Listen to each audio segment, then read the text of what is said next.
I'm joined by Keate Dean on the One Shot Effect podcast. This is episode 6. It is a pleasure to have you. This has been a long time coming, and it's a blessing to have it before the end of 2024. How are you? I am beautiful and stoked to be here. It has been a long time coming. I feel like we've been trying to make this connection work for years now, and we keep talking about it.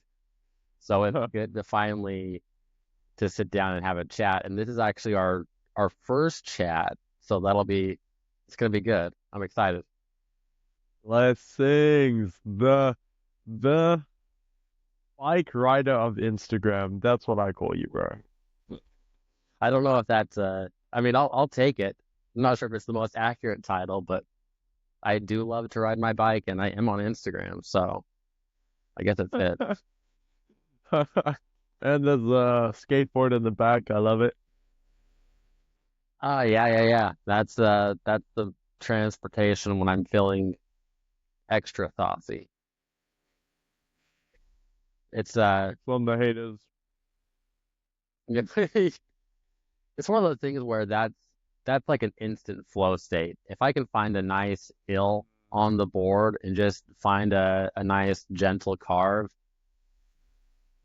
that's bliss. I've always been a bit too scared to ride a skateboard, to be honest, bro. You just find like a gentle, like you can start on flat ground. Like everything else in life, you don't have to start going balls to the wall. You don't have to start at the crazy end of the spectrum. You always Yes, so. ease into it. And it's not like you only push past the level of comfort that you're wanting to push past. You don't have to go straight to red, you know? Yeah. I do hope that the yoga I've been doing recently will help me skateboard and surf, though. I mean, there's certain balance, like there's balance involved with yoga, so and some core strength that needs to happen with surfing for sure. Thank you, Sensei Keith. Thank you, Sensei Keith. But One day I will skate like you, brother. I, I'm no proficient skate. Like I have fun with it. I enjoy it. It's a good time. Fun is good. Sorry, was that a question? I'm not sure if I heard you right. No. No, it's just okay, but I have a good question for you, sir. Okay. What is the red light and what does that mean to you? Ooh, that's a fantastic question, and I have like a sheet of everything that the rad life is and everything that the rad life isn't. Um, but essentially, the rad life is a life that is free from comparison. The rad life is being able to step into the things that you want to do, the things that bring you peace, the things that bring you joy. It's basically a sense of fulfillment and being able to approach life with a light-hearted and fun attitude and not taking things too seriously. So it's yeah, it's a lot of things, but essentially the rad life is it's the life that is it's mental freedom and being able to live in the way that you want to live and doing epic shit, regardless of what that looks like for you, because it's not specific to any, like, it doesn't have to be, like, for me, it's biking and riding my longboard and trail running.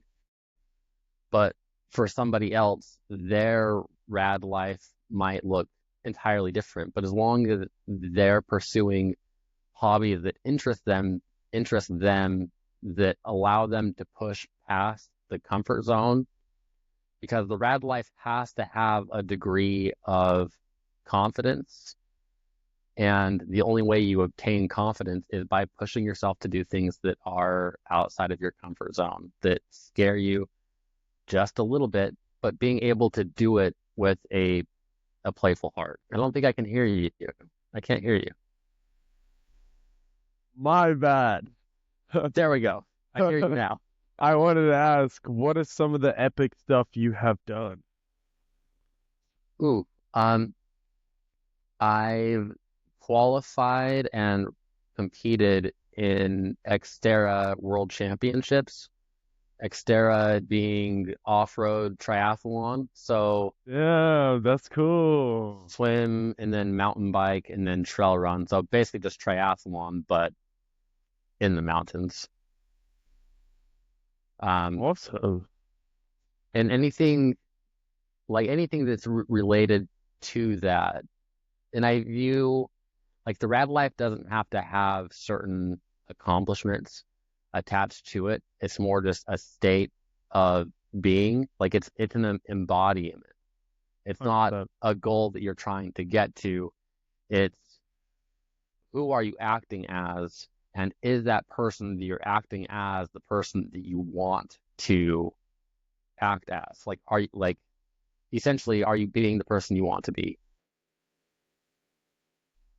And what do you think gets in the way of that?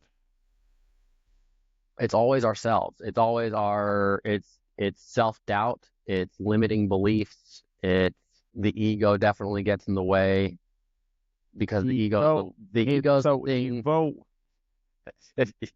But it means well. It means well. It's trying but to it protect means us. well. It's so it's not evil because we can't view the ego as evil because Yeah, it's that's there to that's serve a purpose. shadow. That's shadow. Then it hides. Yeah, Hidden ego is not a solved ego. But it's not about solving the ego. It's about balancing the ego. It's about understanding the ego. yeah. Integration.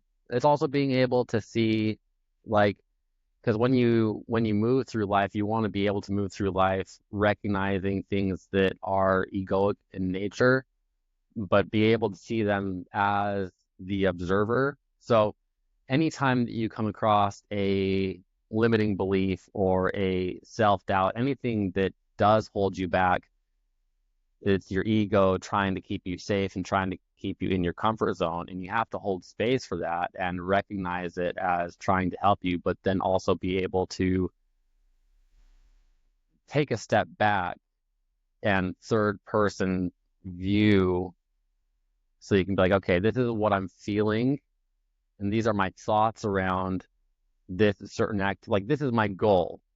And these are the thoughts that might be holding me back from that goal. But they're always just thoughts and judgments. Yeah, sorry, I was just getting a quick thumbnail there.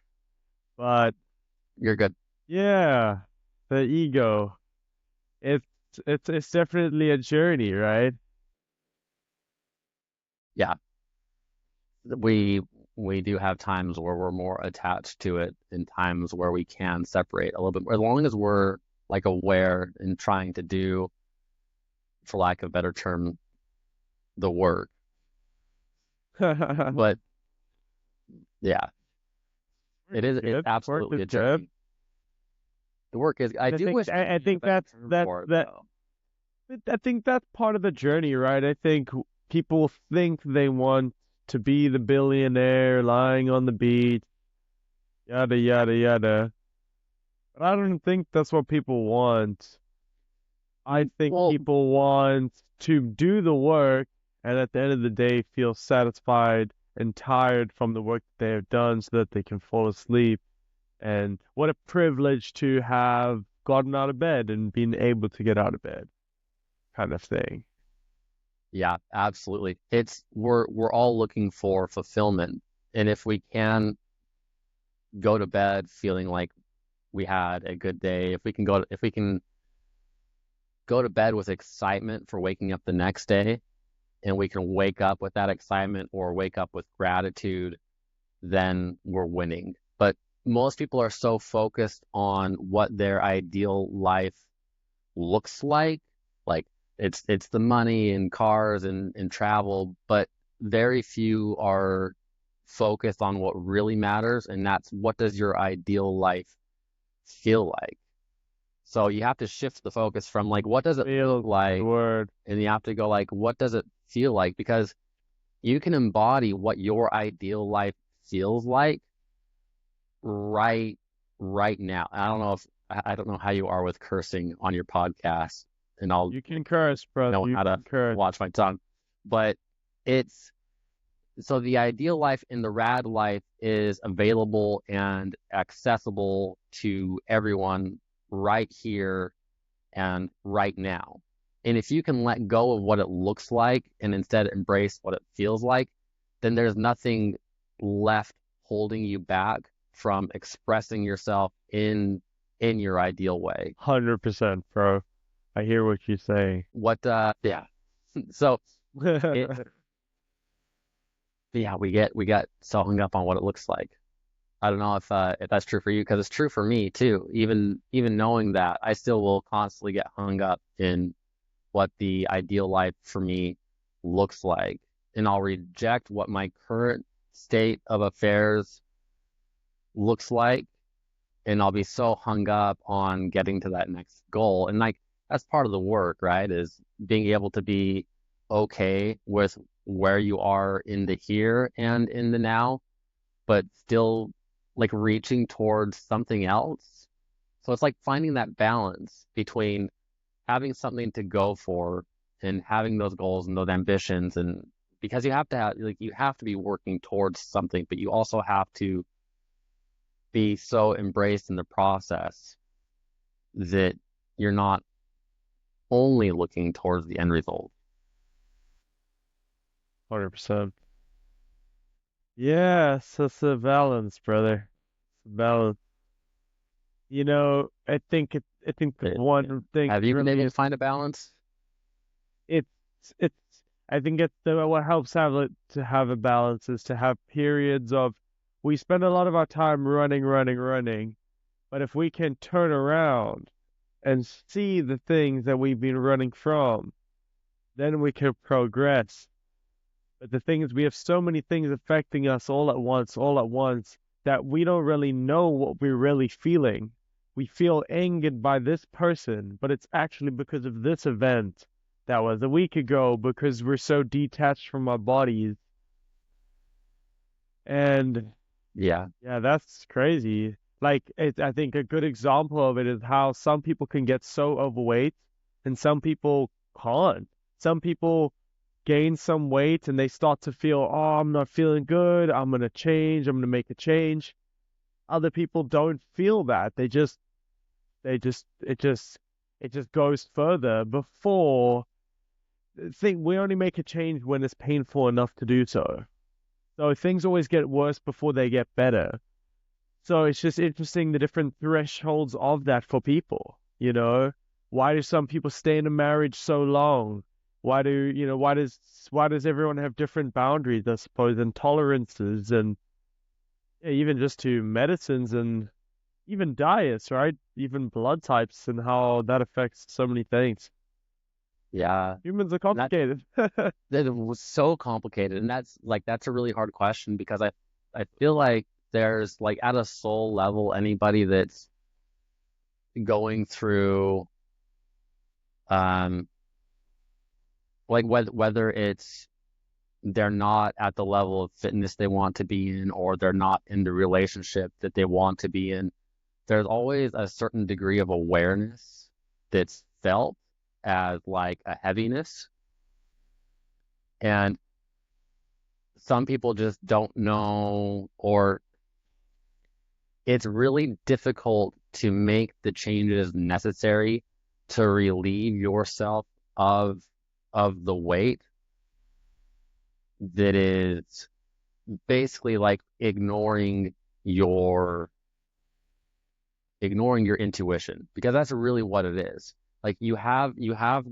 a way that you want to be and you're not being that way, and it doesn't matter where you're at in that journey or how long you prolong it. If it's not for you, you're going to feel it somewhere deep inside.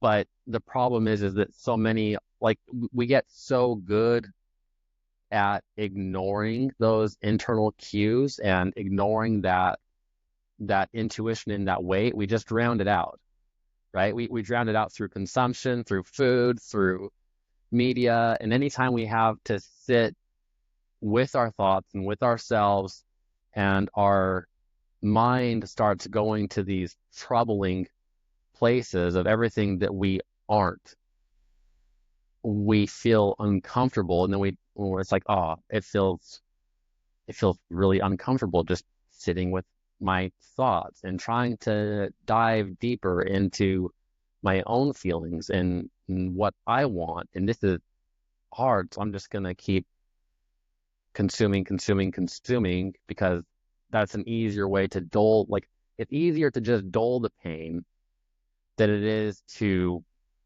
find out what's causing the pain and confront it directly. 100%, bro. You know what that reminds me of? That reminds me of the time I did a 10-day silent meditation retreat. Have you heard of the Vipassana? Yes.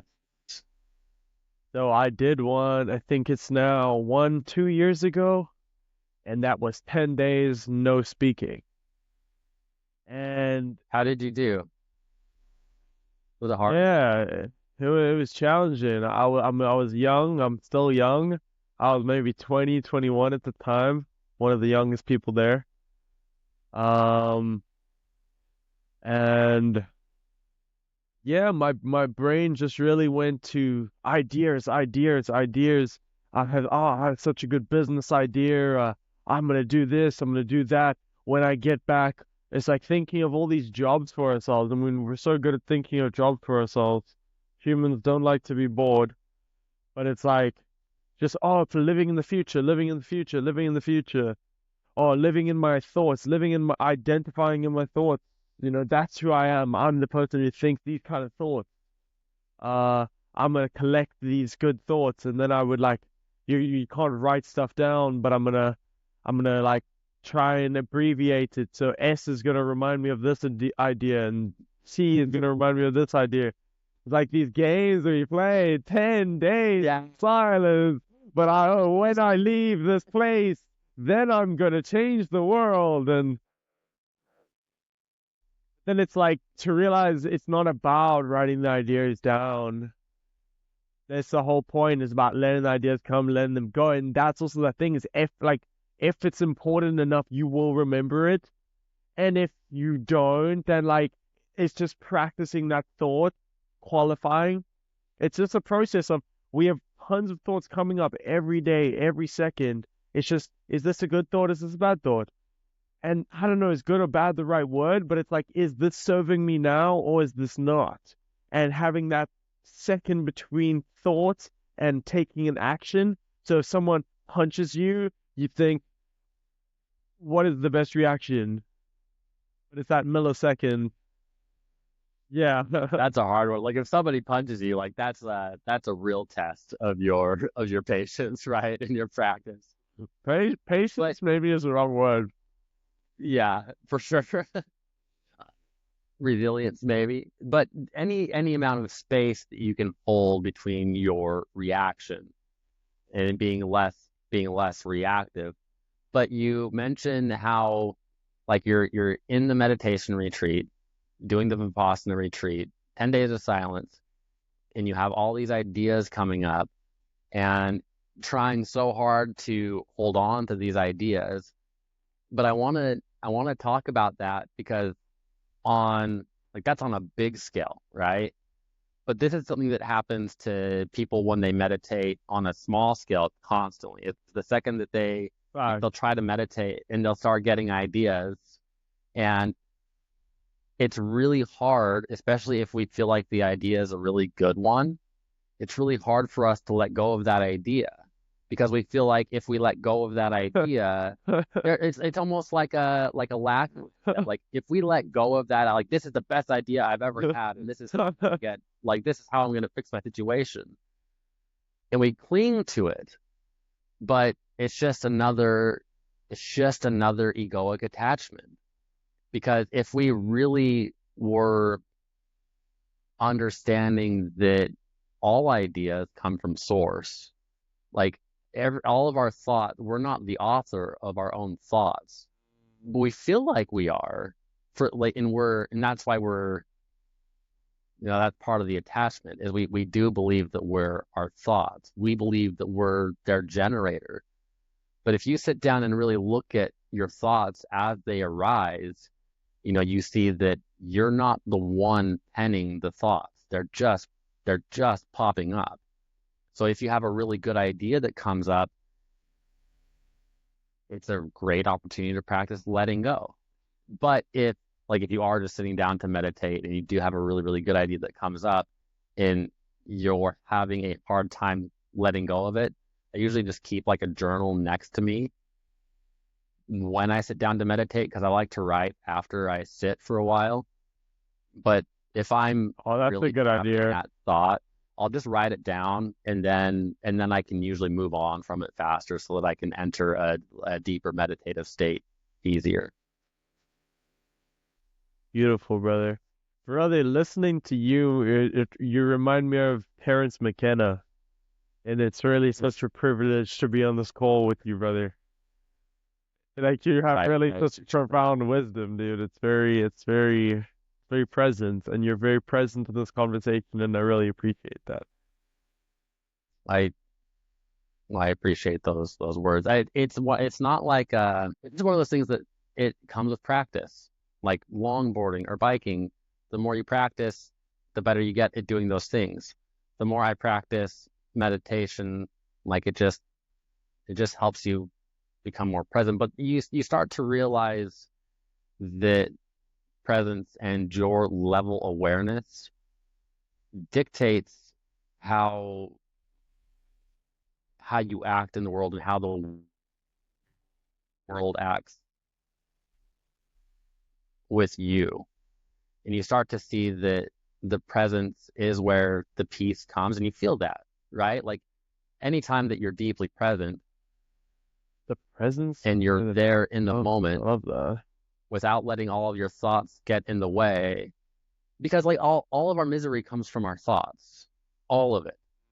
Every last bit of human suffering is the way we view things. It's always our thoughts. So if you can carve yourself out of the thinking process, even if it's serious heartbreak, like you just got your heart broken and you're deep in Me or those feelings, and this is a really just in general, right? okay, just in general, Like just going through checking. that. Just I was just checking. I was just checking. I was just checking. Really felt But personal. it's Felt it's personal. it's never the reality. It's always the thoughts about the reality. Mm. Because if we can feel into like, okay, what is heartbreak really? Like, okay, I'm feeling a weight in my chest. I'm feeling an overall sense of heaviness and gloom and I feel sadness. And then you sit in those feelings. But here's the thing is emotions come and go at a pretty quick clip. It's like 90 seconds that an emotion, once it's triggered, it lasts from a like a chemical standpoint, it lasts 90 seconds. Past that 3 seconds. point, Wow. it's the repeating thoughts that keep the emotions stabilized. So because we keep thinking about the same thing, we keep those thoughts going. And it's just one of those things like where your focus goes, energy flows. So if you've recently had your heart broken and your thoughts are constantly on the person that broke your heart, you're just gonna sit in that heartbreak. But get out for a bike ride instead with some good tunes in your ear or listening to an audiobook and your focus changes, you can completely change the mood that you're in. And you You change brainwash the reality yourself, that you're brother. experiencing. You don't brainwash yourself, you change the Why your not, bro? We love reality. brainwashing, brother. We brainwash But there's, positively. I guess, Wait, wait. I mean, isn't that cleaning the brain? Isn't that exactly what brainwashing is meant to be, brother? brainwashing from, okay, if I think about the term brainwashing, I think about It's got a strong negative But connotation. Is that it what you does have a say? strong negative but okay, because with brainwashing, you're trying to alter your thoughts. With presence, you're simply trying to. You've been in a flow state, right? You said it well there. I think that's exactly the word for it. Just It's the beyond the word. It's the magic. It's the sparkle emoji. It's the shooting star. It's the firefly in the night. it's what you're looking for. If you're looking for peace, you're looking for freedom from thought. You're not looking to Yeah, alter back. thought. It's about forgetting, and it's about remembering. And this is the hard part with language because like forgetting isn't part of it either. And remembering maybe because you're remembering that you are the presence behind the thought. You're remembering that you're the broader awareness that is creating and shaping your reality as you move through it based on the energies that you're embodying. So there is a degree of remembrance there, but it's not brainwashing. But again, yeah, like I do have a lot of negative connotations around brainwashing. Maybe you've been brainwashed to think brainwash has a negative connotation, my brother. The, yeah, but the words carry the weight that they carry, That is very true, brother. But the question is, how much weight do you carry? as little as possible, except for when I'm in the gym, then it's as much as possible. Beautiful. What has your gym journey been? Wait, let's go back. Let's start from the Okay. beginning again. So where do you live? I live in, well, close to Salt Lake City, Utah. So that's funny because my ex-girlfriend, she was from Utah. Her family was Mormon. I was raised Mormon, so that's why brainwashing has a negative connotation. Hey, we need to. This is, I think, a good place for the podcast to start. The second half of the podcast in some ways. Okay. What is Mormonism? What is that like? What is your life journey? How did your life start? Where are you at now? Go for it. That's, I mean, do you have 10 hours? Because that's like a 10-hour question. I'll try to break it down as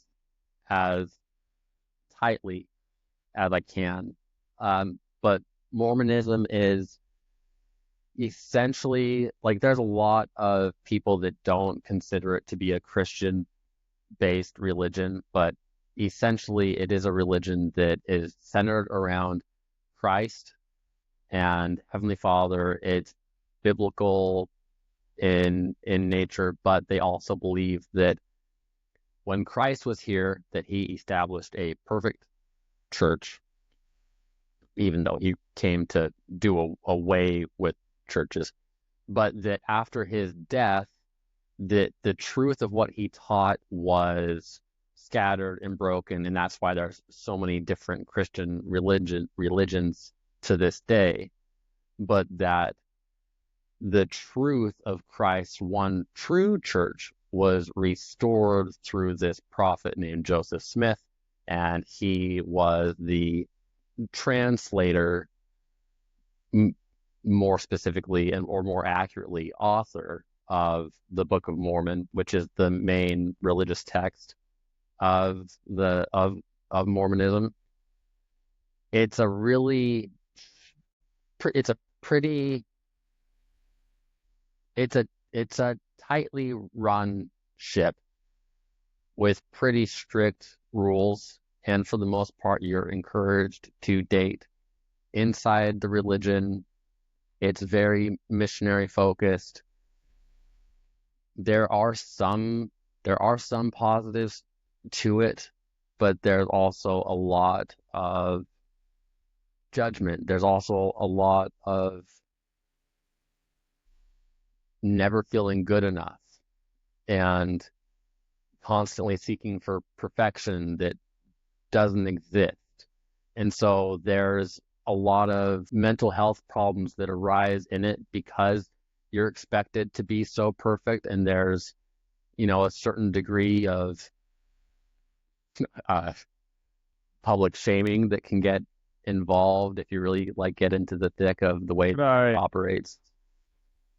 Like perhaps a good example might be technology. Like it could be only natural for someone to be curious about it, but in some of the Mormonism, you can't even have a phone. Am I correct?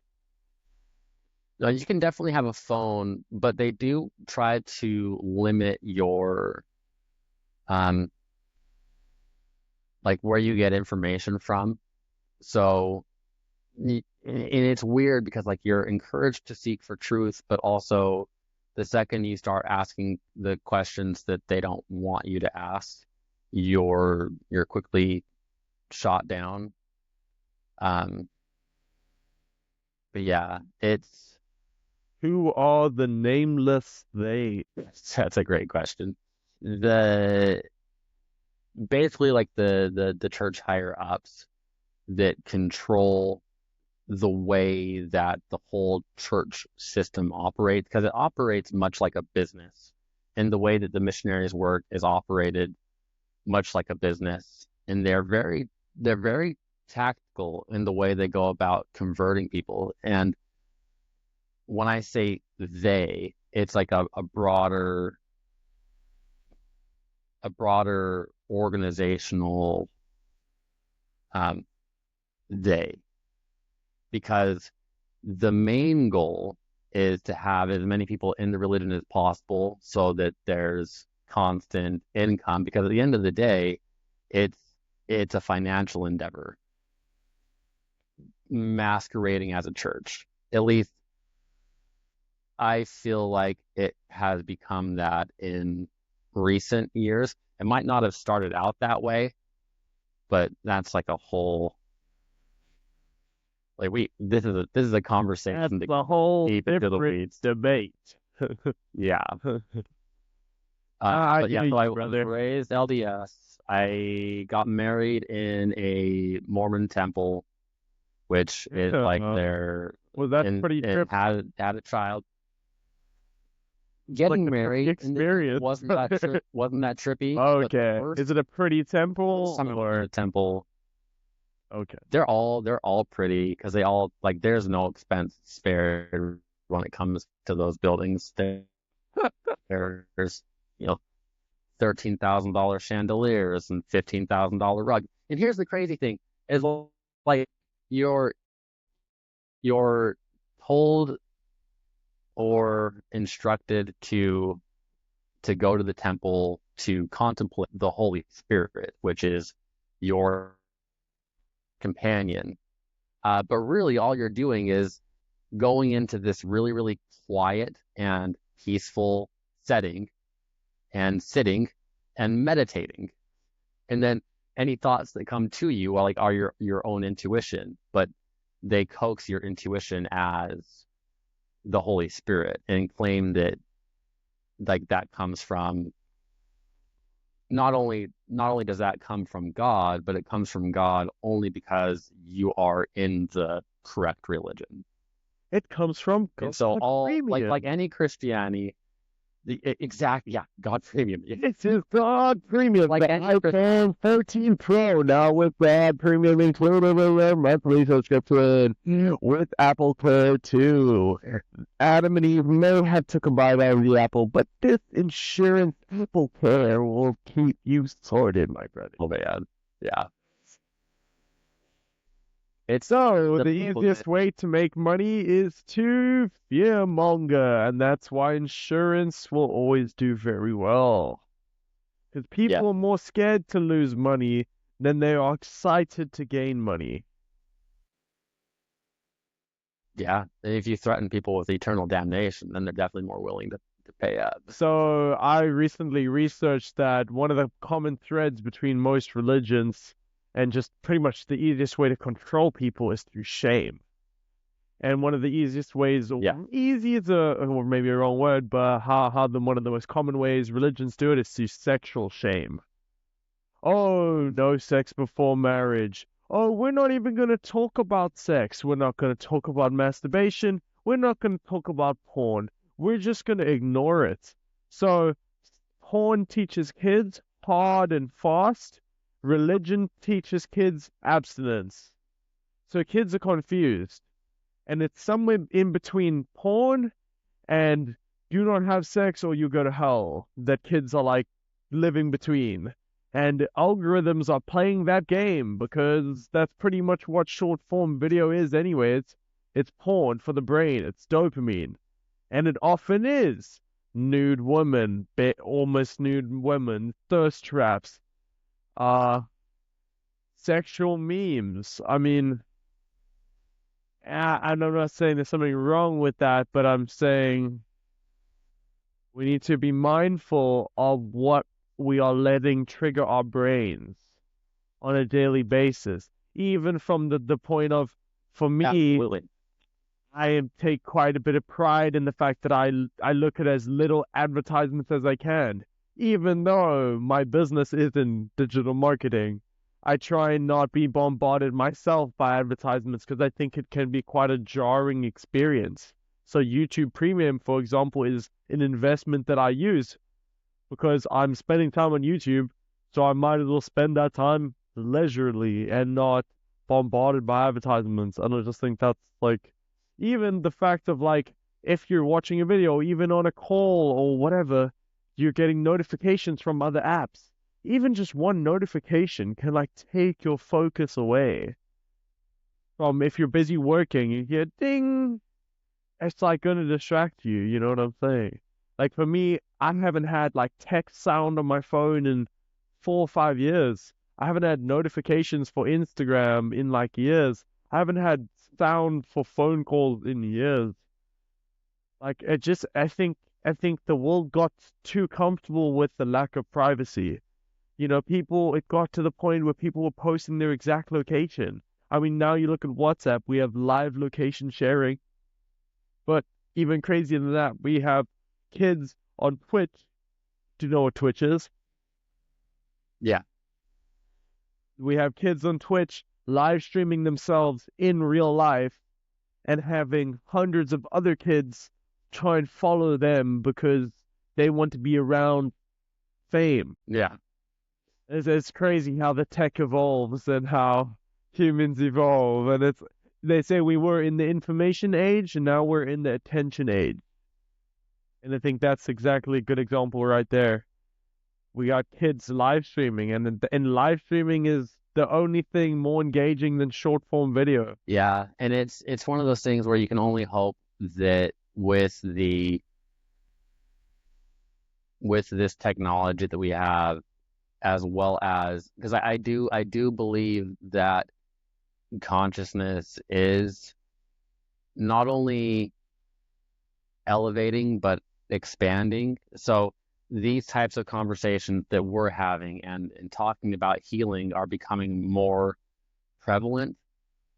And you can only hope that with the access that we have now, that becomes the common ground and not the minority. Because you're right, like there is a whole bunch of like there is so much addictive nature to these devices and to And I think for me, to the media that's out it's there. always about like we're so privileged to be on the side that we can even be aware of that fact. Whereas the other side of it is the 12-year-old child whose parent isn't present, so TikTok becomes their stand-in parent. And Yeah, I then mean, another interesting fact is TikTok in the USA is a different algorithm to TikTok in China. yeah, well, they're trying to ban it here too, but it's out of fear because there is Weird being stuff, shared on man. TikTok, Weird stuff. very weird stuff. Yeah, but like What, even what, you mentioned yeah, go for it. so a couple quick things. You mentioned having your phone, like your phone going off and it being able to distract you from work.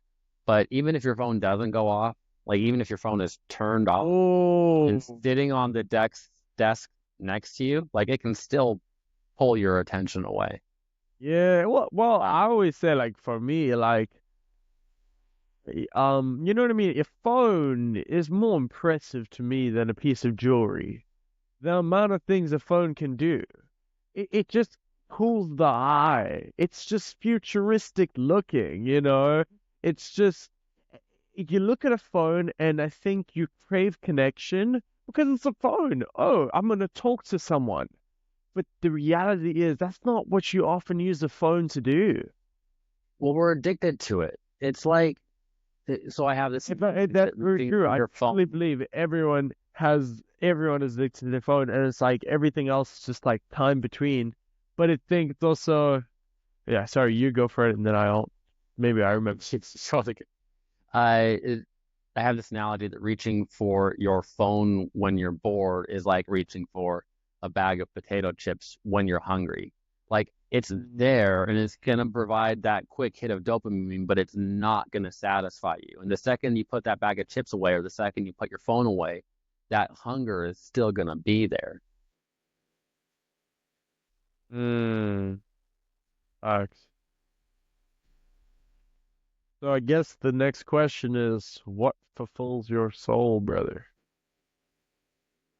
Ooh, good conversations with strangers is honestly probably like one of the most fulfilling, I think, Hey, experiences. that's us right now, Con- I hope. Connection, yeah, yeah. Connection is absolutely huge. And it's also one of those things that phones are completely sabotaging because we feel like we're getting, like, because we have the phones, we're less likely to make authentic in-person connections or even like face to face like this is far better because we're conversing, there's some back and forth. Um, but there's a lot of connection that's missed. 100%. But fulfilling for me is, I mean, there's a couple of things. So connection is huge. Being able to be outside in nature and moving my body is definitely one of those things. And being able to create, especially with my hands, like being able to physically bring something to life, whether it's a picture or a water fountain or a landscape design. There is something about creating with my hands that for me is deeply satisfying, especially if it involves hard manual sweat-inducing labor. Like that's fulfilling. That's funny. But I hear you. You're like, not for me, but by all means, go for it. I mean, I don't know. What do you mean exactly? Yeah. Yeah, tell me some like specific example. We lost our guest. Think we lost our guest. Your guest is good as mine. All right, I'm gonna break though. All right, this is part one. The next one will be part two. Let's continue.